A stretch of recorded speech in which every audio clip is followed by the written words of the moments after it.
Salut à tous, c'est Nico sur WebTest. Donc aujourd'hui on va faire le test du Moto X Steel. Vous avez vu précédemment dans le unboxing un petit peu ce qu'il contenait et la finition. Donc on a un téléphone qui a une belle finition, une finition en alu. On a une bonne prise en main puisqu'il est courbé de deux façons. Vous voyez que le centre est plus courbé que les bords. Idem pour la partie large. Ce qui fait qu'on le tient bien en main. Donc ça c'est plutôt pas mal. L'esthétique globale est correcte. C'est un beau téléphone. C'est un beau téléphone qui est bien fini. Il pèse son poids par contre. On est à un peu plus de 180 grammes je crois. On sent qu'on a un bon téléphone quand même dans les mains. Voilà, bon, c'est un grand téléphone donc c'est un petit peu normal. On est sur un écran 5 pouces 7. Donc on est sur du Quad HD au niveau de ce mobile.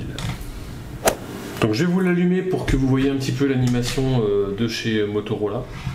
Alors quand on l'allume, par contre c'est écran blanc, donc ça flash un petit peu dans les yeux. Si vous l'allumez de nuit, c'est vrai que ça va vous éclairer la pièce. Mais bon, donc c'est sympa, il y a une petite animation qui est rigolote. C'est propre à Motorola.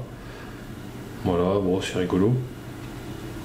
Mais c'est vrai que le fait que l'écran autour soit blanc fait que ça pique un peu les yeux quand on l'allume.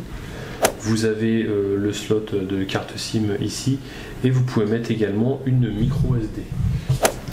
Alors le voici, on va le déverrouiller.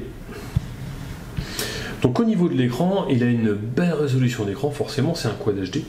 Bon, il y a différents Quad HD sur le marché, il a des belles couleurs. Moi j'aurais tendance à préférer ces couleurs-là aux couleurs des Super AMOLED. Pour moi les couleurs sont un peu plus naturelles, les blancs sont un petit peu plus blancs, sont un petit peu moins jaunes comme sur les AMOLED. Donc au niveau de l'affichage, je trouve qu'il a vraiment une belle résolution d'écran. Donc on a un bel écran en 5 pouces 7. Au niveau de la prise en main, on a une bonne prise en main.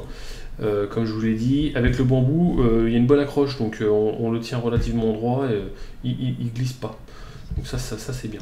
Même qu'on a les mains un petit peu humides, un petit peu moites, ça ne glisse pas, donc c'est plutôt bien. Puis c'est confortable, parce que vous avez des téléphones qui sont tout en alu derrière, et c'est froid. Quand ils sont froids, vous les prenez le matin, vous l'avez éteint toute la nuit. Ils sont froids, c'est assez froid comme matériau. Celui-ci c'est plus chaleureux. Donc ça c'est pas mal, bon point pour ce téléphone là avec cette finition là, parce que vous pouvez changer. L'avantage sur le Moto X, c'est que vous allez sur le site Motomaker, vous pouvez faire votre configuration comme vous voulez.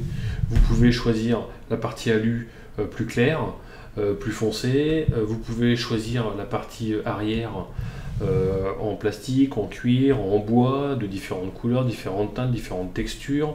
On peut choisir un 32 ou un 64 Go de base.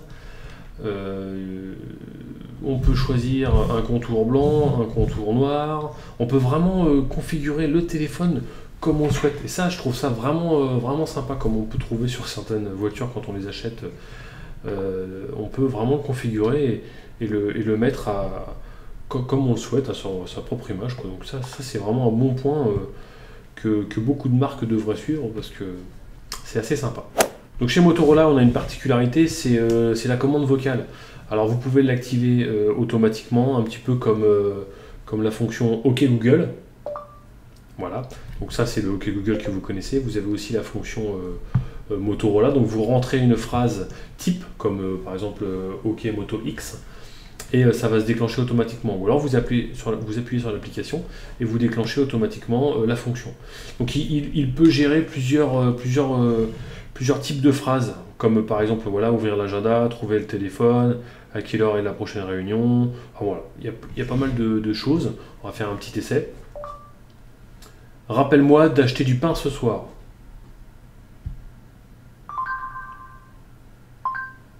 Très bien. Voulez-vous enregistrer cela? Voilà, qui vous demande si vous voulez enregistrer, donc non.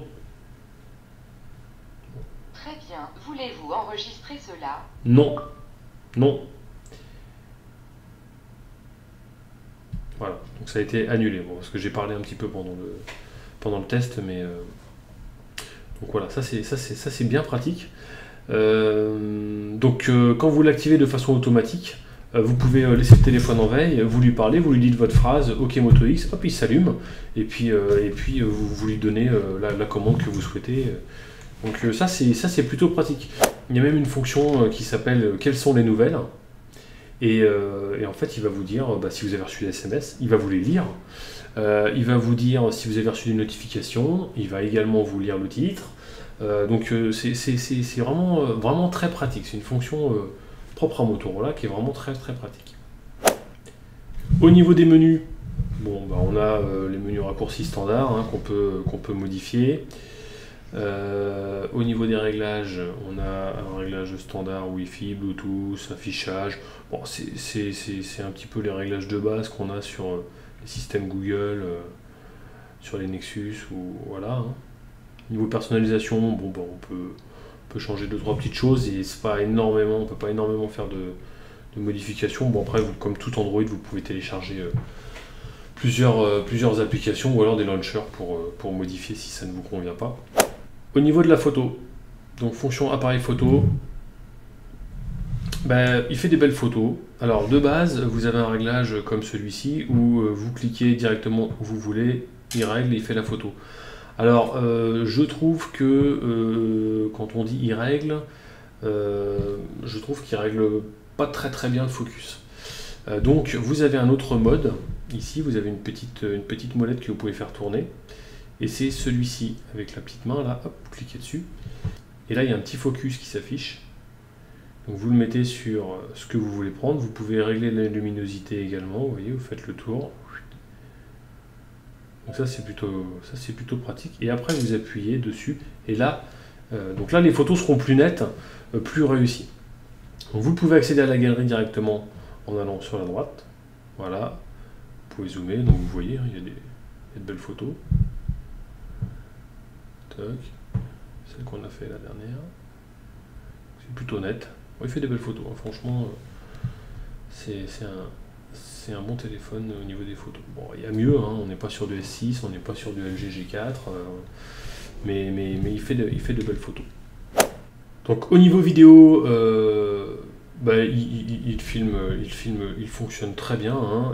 Il est capable aussi de filmer en 4K, donc ça c'est pas mal. Il y a un mode slow motion également, donc ça c'est assez complet. Au niveau des jeux, les jeux gourmands fonctionnent plutôt bien dessus, hein. J'ai pas remarqué de ralentissement, de choses comme ça.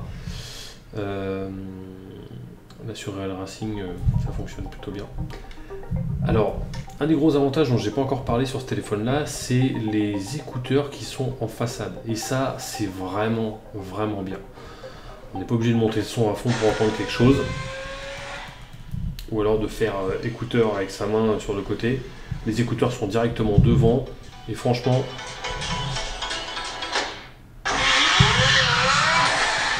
on a un très bon son, donc ça c'est vraiment bien. Les jeux rampent pas, il n'y a aucun souci là-dessus, hein. Si on avait un problème sur un téléphone comme ça serait un petit peu dommage, mais donc il n'y a pas de souci là-dessus. Je peux faire une course. Niveau batterie, on a une batterie qui tient la journée, une bonne journée on va dire. Je m'attendais à un petit peu plus. Au début je voyais la batterie ne baissait pas spécialement. Je me suis dit tiens, on va faire une bonne journée et demie, ça va être pas mal. Puis en fin de compte, j'ai fini la journée, tard certes, mais j'avais plus que 15% de batterie. Donc certes il me restait 15% de batterie pour ceux où il me reste 3 ou 4% de batterie. L'autonomie est correcte, elle est plutôt bonne. Maintenant il y a mieux au niveau autonomie. Après le Quad HD peut-être pompe un petit peu au niveau de la batterie aussi. Mais techniquement on a un petit peu l'autonomie qu'on avait sur un Note 5 ou sur un S6 Edge Plus, voilà, donc il y a une bonne autonomie, hein. C'est mieux que les petits téléphones 5 pouces où là on a difficilement possibilité de faire la journée. Mais je pense qu'on peut encore mieux faire. On attend le Z5, le Z5 et le Z5 Premium avec impatience parce que c'est annoncé pour 2 jours d'autonomie. Donc ça, ce sera à voir en futur test aussi sur AppTest. Et puis on va les recevoir très bientôt. Donc voilà pour ce téléphone. C'est un très bon téléphone. Ça coûte 550 € environ en 64 Go. C'est un petit peu moins cher en 32 Go. Moi, les points négatifs de ce téléphone, il n'y a pas de lecteur d'empreinte. Donc j'aurais bien voulu un petit lecteur d'empreinte derrière, ça aurait été bien pratique. Après, ça c'est mon côté un petit peu LG, le fait qu'il y ait des boutons là, voilà, depuis tout à l'heure je tourne le téléphone et j'appuie dessus sans faire exprès. Quand je le prends, j'appuie dessus, je l'éteins, je l'allume, ou je monte le son, je baisse le son. Et ça m'ennuie un petit peu. Après, quasiment tous les téléphones ont des boutons sur les côtés, donc la plupart d'entre vous sont habitués. Mais pour ceux qui ont des LG G3, LG G4, le fait de ne pas avoir de boutons sur les côtés, c'est que du bonheur, parce que vous pouvez le prendre dans tous les sens, le tripoter dans tous les sens. Vous n'êtes pas en train d'activer, désactiver les menus, les trucs. Donc ça c'est un petit peu dommage. Donc ouais, le lecteur d'empreinte, dommage. Et puis après, il faut se poser la question, c'est un téléphone qui vaut 500-550 €. Donc il va se retrouver face à des téléphones comme par exemple un Galaxy Note 4, vu que le 5 n'est pas encore validé en France. Galaxy Note 4, vous pouvez le trouver dans les 500 € aussi. Il y a un stylet, on est sur du Quad HD aussi, il y a un lecteur d'empreinte. Au niveau photo, je pense qu'on est quand même supérieur au niveau de la photo sur le Note 4 que sur le Moto X. On se retrouve aussi face à un LG G4 aussi, qu'on peut trouver dans les 400-420 € maintenant. Il a chuté, c'est impressionnant au niveau du prix et c'est un excellent téléphone. Écran certes un petit peu plus petit puisqu'on est sur un 5.5, là on est sur un 5.7. Voilà, donc bon, ça c'est à vous de voir. Si la fonction vocale vous est indispensable, vous êtes habitué, je pense que vous resterez sur du Motorola. Après, bon, moi je préférerais payer quasiment 100 € de moins et avoir un G4. On a une extension de mémoire aussi via un slot de micro SD. On peut jusqu'à 128 Go également sur ce téléphone-là. Sur le G4 c'est pareil. Donc de toute façon, c'est un excellent téléphone. Après, c'est vrai que le 5 pouces 7 c'est quand même pas mal. Le 5 pouces 5 pour moi c'est la taille idéale. Le 5 pouces 7 c'est encore mieux. Bon, il prend un petit peu plus de place, mais voilà. Donc très bon téléphone ce Moto X. Bon, des points négatifs, des points positifs, après ça dépend de vos habitudes. Donc on se retrouve bientôt pour le test du Meizu MX5. On va donc recevoir prochainement le Z5, le Z5 Premium aussi. On a aussi le test du Huawei Mate S, qui est un très très bon téléphone aussi. Donc n'hésitez pas à vous abonner sur Instagram, sur Facebook, sur Twitter, sur la chaîne YouTube, comme ça vous serez prévenu en premier des différents tests qui arrivent, qui seront mis en ligne. Donc voilà, à bientôt sur iTest.